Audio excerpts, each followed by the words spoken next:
오늘 사무엘상 22장의 내용은 사울을 피하여 도망 다니는 그 다윗이 이전에 놉 땅에 있다가 또 앞에 부분에 보면 그가 아둘람 굴이라는 곳으로 이렇게 피신을 하게 됩니다.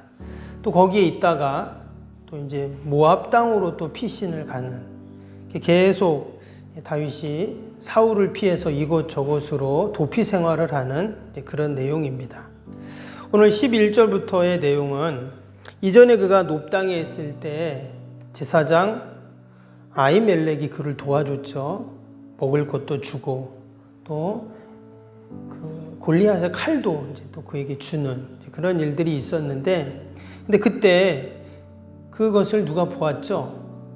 사울의 그 목자장이었던 도액이라는 사람이 마침 그곳에서 그것을 다 보고 있다가 이제 사울에게 가서 그것을 다 이제 일러 바치게 됩니다. 그래서 이제 사울이 어떻게 합니까? 그 아히멜렉을 부르죠. 그래서 왜 지금 다윗을 도와주고 또 그와 공모를 했냐, 이렇게 신문을 하는 그런 내용이 나오게 됩니다. 오늘 9절 10절에 보면 9절 10절에 그 내용이 나왔는데 한번 볼까요? 9절 10절 다시 보시면 그때 지금 다윗이 놉 땅에서 이제 아히멜렉과 함께 있을 때 얘기입니다. 그때 에돔 사람 도액이 사울의 신하 중에 섰더니 대답하여 이르되 이세 아들이 노베 와서 아히두베 아들 아히멜렉에게 이른 것을 내가 보았는데 아히멜렉이 그를 위하여 여호와께 묻고 그에게 음식도 주고 블레셋 사람 골리앗의 칼도 주더이다. 여기 보면 이 도액이라는 사람이 어디 사람이냐면 에돔 사람이다 했습니다. 그러니까 이 사람은 이스라엘 사람이 아니었어요. 한마디로 이방인이었습니다. 하나님을 알지 못하는 자였죠. 지금 그가 지금 사울에게 지금 다윗에 대한 이야기를 다 하고 있습니다. 결국 이것이 발단이 되어서 다윗을 죽이려고 신하들을 보내게 되고, 신하들이 그것을 거부하게 되니까 이 도액이라는 사람이 가서 오늘 말씀 읽었던 것처럼 그 에봇 입은 사람들, 그러니까 제사장들을 말합니다.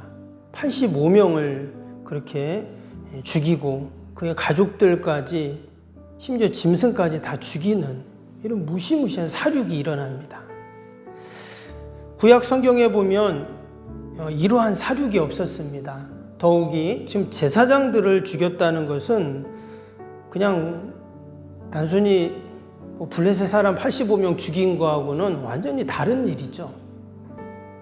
이런 무시무시한 일을 어떻게 행했는가?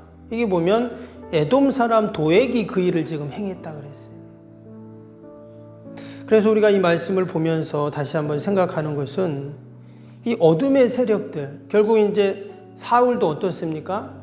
악령에 의해서 그가 지금 이러한 사륙을 하고 이러한 일을 하고 있잖아요. 결국 어둠의 세력들은 늘 우리 하나님의 택한 백성들을 죽이고 멸망시키려는 것뿐이다 하는 거예요.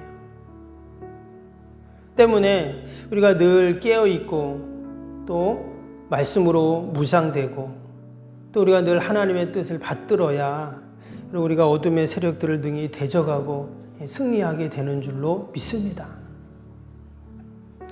오늘 밑에 14절에 보면 그 아히멜렉이 사울에게 이런 이야기를 했어요. 14절 보세요. 아히멜렉이 왕에게 대답하여 이르되 왕의 모든 신하 중에 다윗같이 충실한 자가 누구니까? 그는 왕의 사위도 되고 또 왕의 호위대장도 되고 왕실에서 존귀한 자가 아니니까. 지금 아히멜렉 제사장은 사울에게 진실을 말하고 있죠. 왕의 사위이고 호위대장이고 정말 존귀한 자고 이런 얘기를 했더니 뭐라고 합니까? 결국은 그가 진실을 말함으로 말미암아 이제 죽게 돼요. 만약에 아히멜렉이 다른 그 신하들처럼 아이고 제가 모르고 다윗을 좋았습니다. 제가 다시 한번 다윗이 어디로 도망갔는지 찾아가지고 왕에게 잘 알려드리겠습니다. 만약 이렇게 이야기했다면 죽지 않았겠죠. 근데 지금 이 아히멜렉이 지금 다윗을 죽이려고 막 그냥 안달인데 그런 사울에게 조언을 하고 있어요. 그런 존귀한 자를 왕이 왜 죽이려고 합니까? 그러면서 15절도 뭐라고 했어요? 내가 그를 위하여 하나님께 물은 것은 오늘 처음이니까 결단코 아니니이다. 여기 보니까 그가 그를 위하여 하나님께 물었다. 그러니까 다윗을 위해서 하나님께 물었다. 이 말은 다윗을 위해서 기도했다는 말이에요. 지금 이 아히멜렉은 어떤 사람이냐? 기도의 사람이었어요. 하나님께 묻고 또 하나님께 이 나라를 맡기고 하나님이 기뻐하시는 뜻을 이루기 위해서 그가 늘 기도했다는 것을 알 수가 있어요. 그런데 그 아히멜렉이 지금 죽었어요. 비참하게 아주 무시무시한 사륙을 당합니다. 자기뿐만이 아니었어요. 그의 가족들도 또 그 다른 제사장들도 다 죽습니다. 이제 뒤에 보면 아들 중에 한 명이 도망을 치죠. 20절에 보시면 아비아달이라는 그 아들이 이제 도망을 칩니다. 그래가지고 다윗에게로 가죠. 그래서 있었던 모든 일들을 이야기합니다. 그때 다윗이 22절에 뭐라고 하냐면 아버지의 집의 모든 사람 죽은 것이 나의 탓이다. 이런 후회를 하고 한탄을 하는 내용이 나오고 그 아비아달이 이제 다윗과 함께 하죠. 이 모습을 보면서 우리가 느끼는 것은 그러면 지금 이 아히멜렉이 누구보다 기도의 사람이었잖아요. 기도의 사람이었는데 너무나 안타까운 죽음을 지금 맞이했습니다. 결국 사울이 잘못됐고 또 다윗도 앞에 보면 우리가 21장 본 것처럼 그가 거짓말을 했거든요. 살기 위해서 거짓말을 하고 너무 안타까운 그런 모습이죠. 또 에돔 사람 그 이방인이 하나님을 모르는 자니까 그가 하나님을 두려워하지 않는 자였기에 하나님이 세우신 그 제사장들을 무참히 살해하는 이런 일도 이제 일어나게 됩니다.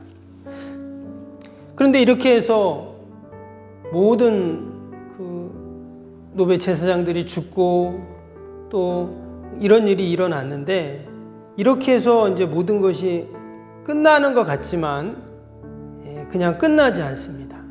이 사건을 통해서 이제 어떤 일이 일어나게 되냐면 우리가 이제 23장에서 읽겠지만 21장과 22장의 다윗의 모습과 이제 내일 볼 23장의 다윗의 모습은 완전히 달라집니다. 그 23장 그 1절, 2절 한번 볼까요? 23장 1절, 2절에 이런 말씀이 나옵니다.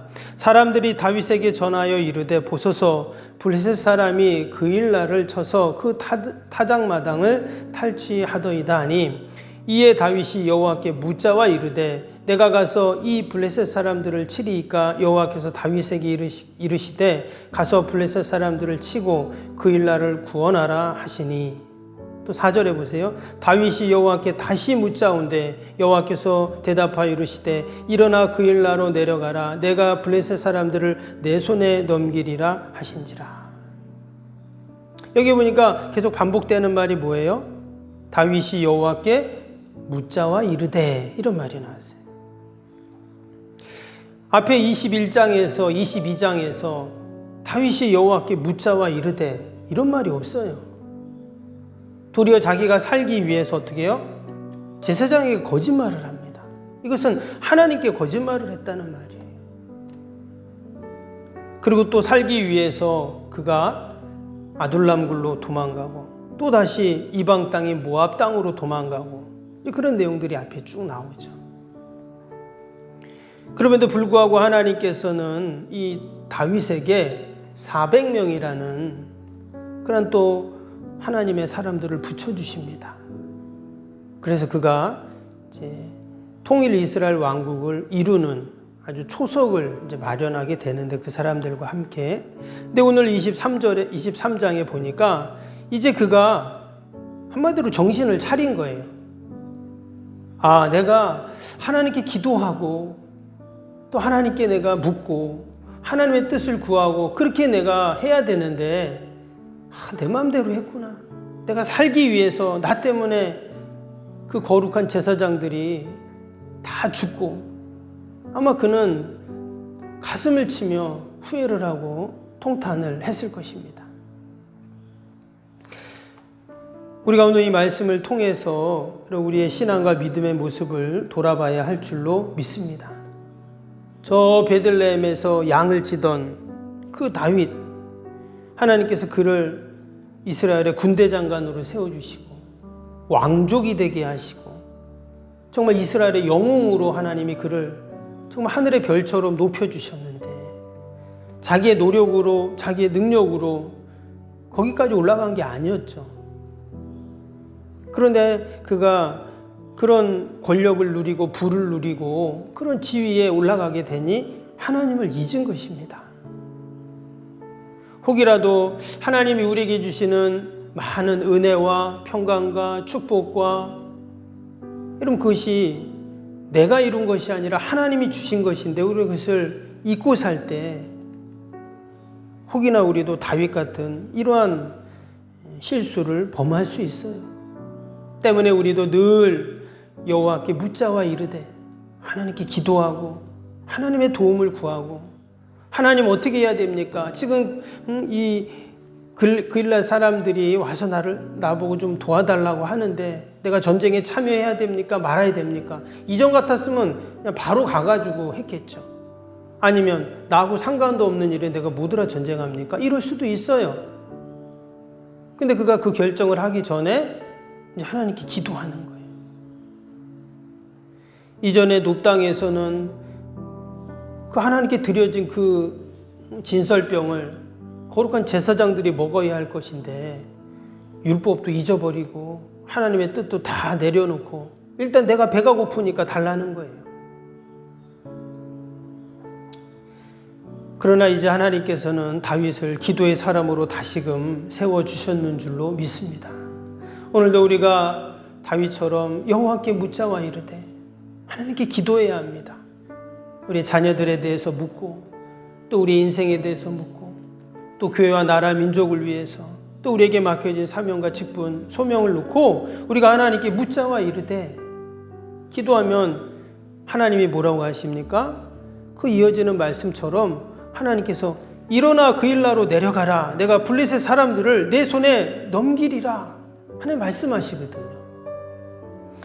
그가 그 약속의 말씀을 붙잡고 이제 나가는 것이죠. 그래서 승리의 역사를 이제 쭉 이루게 됩니다. 이후로 나오는 이제 다윗의 모습은 앞에 22장까지 나왔던 다윗의 모습과는 사뭇 달라집니다.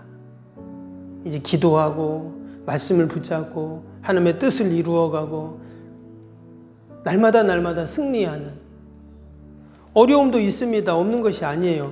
그러나 그 어려움을 이제는 자신의 경험과 능력으로 그렇게 이겨나가는 것이 아니라 전적 하나님이 주시는 그 은혜로 힘으로만 이겨나가게 돼요. 오늘도 저와 여러분들에게 이러한 믿음의 견고함과 또한 우리 신앙의 견고함이 있어야 할 줄로 믿습니다.